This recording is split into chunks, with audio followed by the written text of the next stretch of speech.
Debate అనేది ఒక ఇస్లాం సోదరునికి క్రైస్తవుడికి మధ్య జరిగితే సమాజం మాట్లాడుకోవడానికి బాగుంటుందండి. ఎందుకు?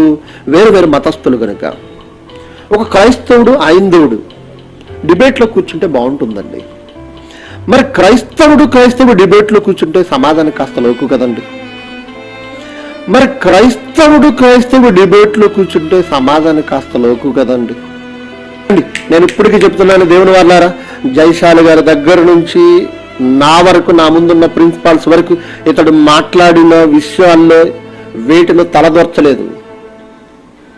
ట్రైజోనల్ డిప్యూటీ డైరెక్టర్ గారి డిబేట్ అన్నారు.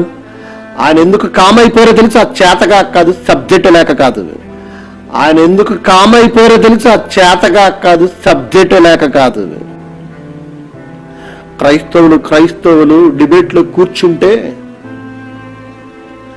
క్రైస్తవులు డిబేట్లో కూర్చుంటే సమాజానికి లోకువా, అన్యులకు దేవుని నామం దూషింపబడుతుందనే మంచి మనసు ఆగిపోయారు వాళ్ళు.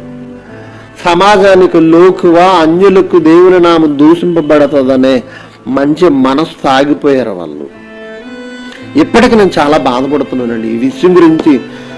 ఒక క్రైస్తవ బోధకులుగా, మంచి పేరున్న బోధకులుగా ఈరోజు కనబడుతున్న మేము, ఒక క్రైస్తవ బోధకులుగా, మంచి పేరున్న బోధకులుగా ఈరోజు కనబడుతున్న మేము, ఇదిగో ఈ వాక్య విషయంలో ఇలా రోడ్డు ఎక్కడం, ఫేస్బుక్లో కనపడడం చాలా మందిని బాధిస్తుంది. దయచేసి నన్ను క్షమించండి సోదరులరా, నన్ను క్షమించండి. దయచేసి నన్ను క్షమించండి సోదరులరా, నన్ను క్షమించండి.